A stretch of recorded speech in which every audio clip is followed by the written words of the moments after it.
Enugu to Ilorin, all across Nigeria, we bring you that will make your day. We are news. We are 24 News Radio TV.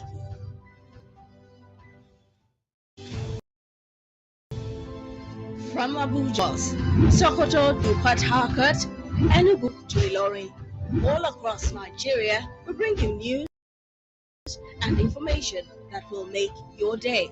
We are news. We are 24 News Radio TV.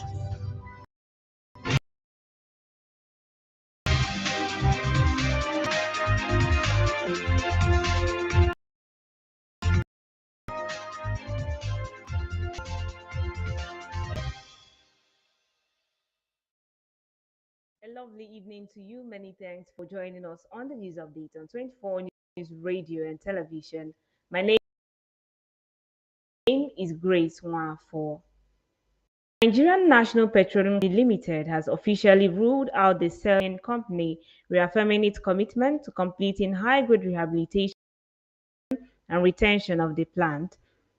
Group Chief Executive Officer of NNPC, Larry, made the announcement during a company-wide town hall meeting at the NNPC Towers in Abuja, ending weeks of speculation over the future of the country's most prominent state-owned refining asset. He described selling the company as ill-advised and sub-commercial. Ojulare's remarks come amid rising public concern sparked by his earlier comments at the 2027 OPEC seminar in Vienna, where he said all options were on the table regarding the future of Nigeria's refineries. President Bola Tinubu has approved the appointment of Deputy Controller General Olumode Samuel Adeyemi as the new Controller General of the Federal Fire Service, effective August 14, 2025. The Civil Defense, Correctional, Fire and Immigration Service Board made the announcement in a statement signed by its Secretary, Major General A.M. Jibril, on behalf of the CDCFIB, noted that Olumode brings a wealth of experience to the role, having transferred from the FCT Fire Service to the Federal Fire Service and rose to the position of Deputy Controller General in charge of human resources at the service headquarters. The Minister of National Planning, Senator Atiku Bagudu, has said that the North has no reason to regret its support for President Bola Tinubu, saying the region is adequately represented and involved in the current administration. Speaking during the Government Citizen Engagement Forum organized by the Sir Ahmadu Bello Memorial Foundation at Arewa House, Kaduna, Bagudu dismissed claims of marginalization of the region under the Tinubu administration. The former KB governor stated that the administration was anchored on inclusion, merit, and national unity, not ethnic or regional bias. The minister described President Bola Tinubu as a nationalist whose appointment and reforms are driven by competence and a clear vision, not political patronage or sectional sentiment. He also cautioned northern leaders and citizens against buying into what he described as divisive narratives, suggesting that the region was being sidelined. A mobile court sitting in Calabar, Cross River State, on Wednesday convicted 34 traffic offenders for attempting to bribe officers of the Federal Road Safety Corps. The judgment was given by Magistrate Abigail Asuko, who presided over the hearing after the offenders were arraigned before the court by the prosecuting officer of the FRSC, Mr. Priestley Ure. Those apprehended for overloading or driving without a driver's license were also fined 10,000 naira each, while seatbelt violation and speed limiting device attracted 2,000 naira and 3,000 naira fine, respectively. Speaking with newsmen, the state sector commander of the corps, Innocent Etuk, frowned at attempts by motorists to corrupt the operatives, adding that the FRSC had zero tolerance for corruption. He enjoined road users to obey traffic rules to enable the FRSC achieve one of its 2025 corporate strategic goals, a 10% reduction in road traffic fatalities and injuries through focused interventions. This is still the news update on 24 News Radio and Television. Still to come are news from the foreign scene and the world of sport. Stay with us.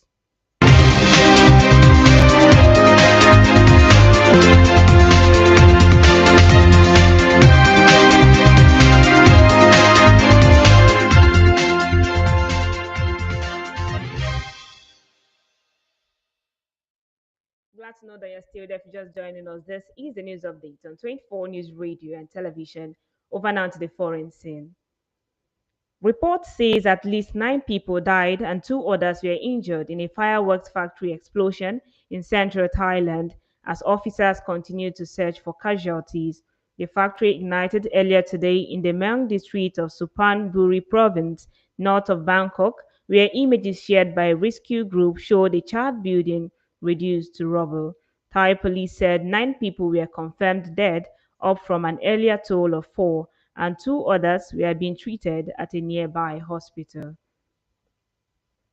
And from the United States, President Donald Trump is ratcheting up the pressure on India, calling into question the prospect of a deal with a key U.S. trading partner just days before his tariff deadline.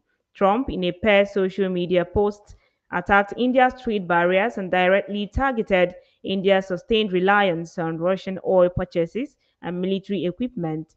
He doubled down on his threat to impose 25% tariff on all Indian imports and threatened an additional penalty in response to India's energy purchases. Trump's tariff escalation Trump's tariff escalation comes on the heels of a series of deals with major U.S. trading partners that have set a rough baseline of between 15% and 20% and included a series of pledges to expand market access for U.S. products and foreign investment commitment. For India, it marks a major setback in a months-long effort to secure a deal that officials believed on several occasions were nearing the finish line. And still from the United States is set to raise tariff on dozens of trading partners on Friday if they fail to reach accord with President Donald Trump to avert the higher rate, and this risk raising prices for consumers. Economists have warned that steeper U.S. tariff paid by importers of foreign products could add to business costs and trickle down to household equipment as well. Trump's tariff could impact everything from coffee, beans, and rice to cocoa, seafood, and even electronics.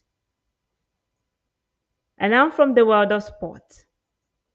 Esther Okoronkwo has been crowned the Super Falcons Fan Player of the tournament at the 2025 Women's Africa Cup of Nations, following a standout campaign that helped Nigeria win a record-extending 10th continental title.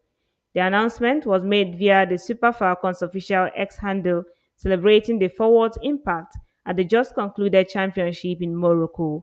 Okoronkwo was a central figure in Nigeria's triumphant run, turning in decisive performance in the knockout stages. Her match-winning exploit in the final earned her the Player of the Match award and sealed her reputation as one of the tournament's most decisive players.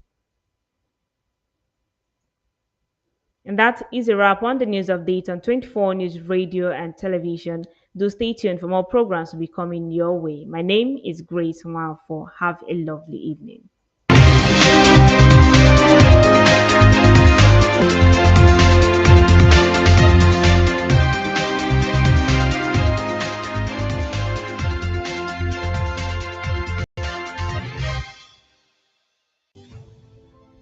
From Abuja to Lagos, Sokoto to Port Harcourt, Enugu to Ilorin, all across Nigeria, we bring you news and information that make your day. We are New York 24 News Radio TV.